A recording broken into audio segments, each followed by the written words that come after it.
Sound of frantic shouts. Gun barrels glinting under flickering fluorescent lights.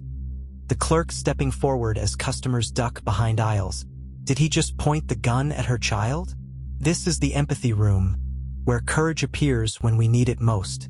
If you believe bravery is something worth celebrating, hit subscribe and drop where you're watching from. Ariel's heart was hammering, but his mind was sharp. He saw the muzzle swing toward the family crouched near the shelves. The little boy's wide eyes locked on the weapon. That was the moment. His feet moved before his doubts could catch up.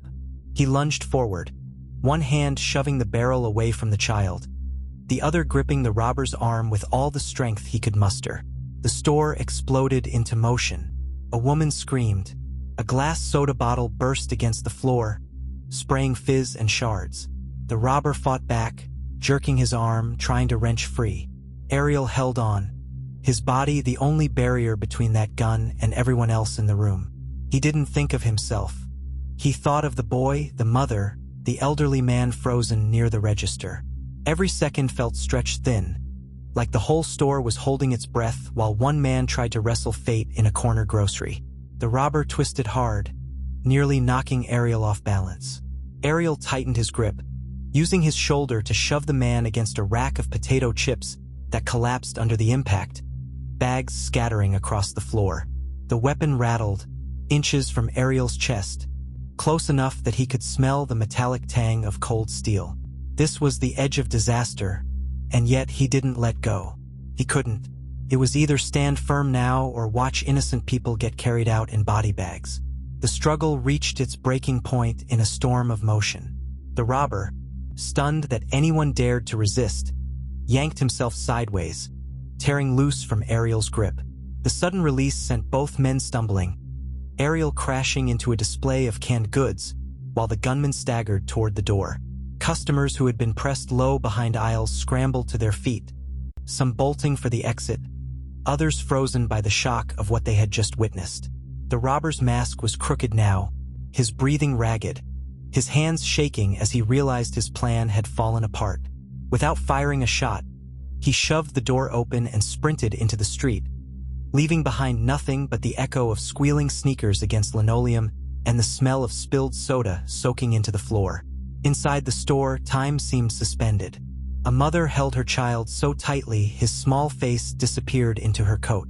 A young man near the counter fumbled with his phone, recording the aftermath in disbelief. Ariel stayed on his feet, chest rising and falling, his arms trembling from the effort of holding on. Around him, shelves lay toppled, potato chip bags scattered, coins spilled from a register drawer kicked during the chaos. Every sound was amplified, the buzz of fluorescent lights, the slow drip of soda fizzing out across tile, the ragged breathing of people realizing they were alive. The danger had vanished out the door, but the weight of it lingered, heavy and unforgettable.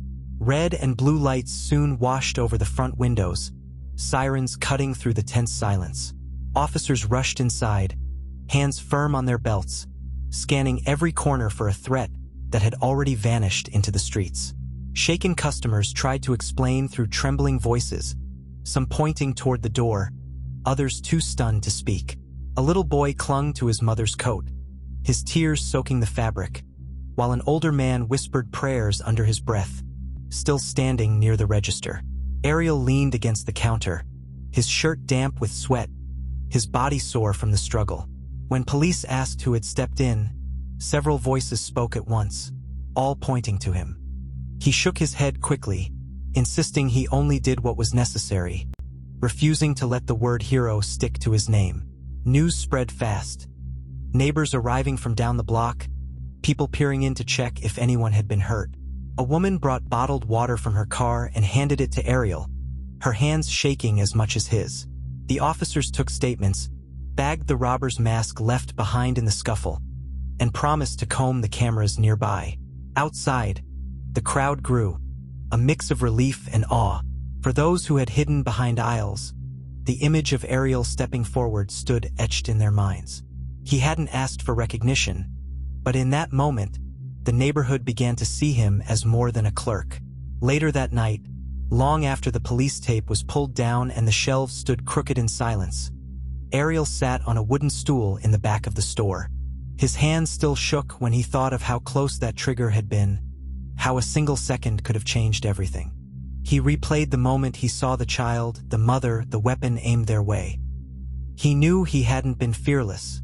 He had been terrified, yet fear hadn't kept him from moving forward. In interviews, neighbors called him brave. Some said they owed him their lives.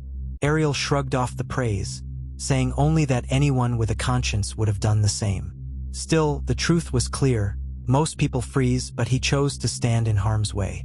In the days that followed, customers came by not only for milk or bread, but to thank him, some leaving cards, others pressing his hand with quiet gratitude. The store that once felt ordinary now carried a story of survival, a reminder that courage can live in the most unassuming places. Ariel never sought recognition, but the people around him would not forget.